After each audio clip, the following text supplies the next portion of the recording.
عثمان ذوالنورین رضی الله تعالی عنہ راغی یو یهودیو د هغه کویې و د خوږو اوبو هغه به مسلمانان به نه کولو او خوږې اوبه خو وې نه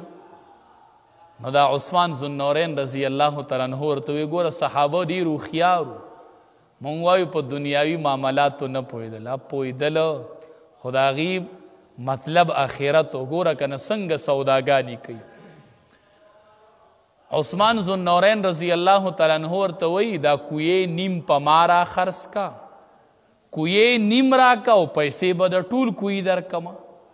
قیمت د ټول کویې والا او برخه پکې نیمه راکه او دا خو ډېره ښه خبره ده هغې یهودي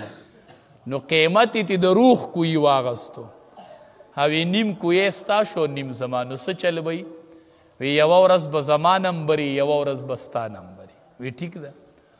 عثمان رضی الله تعالی عنه اعلان وکړو وی زما چې کله نمبري ای خلق راځئ فری اوبه ترې نه وړئ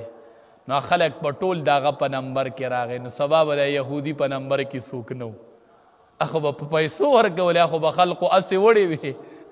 نو هغه یهودي پسې راغی وی دا نیم پسې نه وی دا نیم پسې واله ځکه هغه نمبر کې خو بیا څوک نه وی هو دا قیمت والا وی دا نیم هم راکه هغه نیم کویې ترې نه م واغست او فی سبیل الله مسلمانانو ته وقف کوي راځئ د دې نه اوبس کوي د دې نه اوبس کوي د دې نه اوبس کوي دا ما فی سبیل الله وقف کړی دی د مسلمانانو دپاره راځئ دا ما مسلمانانو له اغستی دی راځئ مسلمانانو اوبه ترې نسکئ حدیث مبارک کې راځي ته خبر نه نو حدیث مبارک کې راځي نبی کریم صلی الله علیه وسلم فرمایي وی چا چې په یو غریب باندې خوراک وکړو نو رب العالمین وی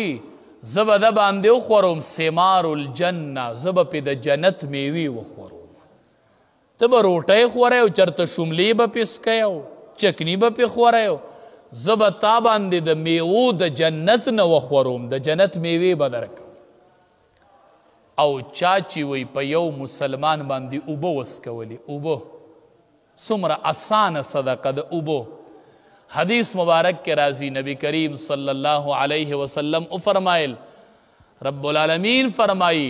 من رحیق المختوم اے بندا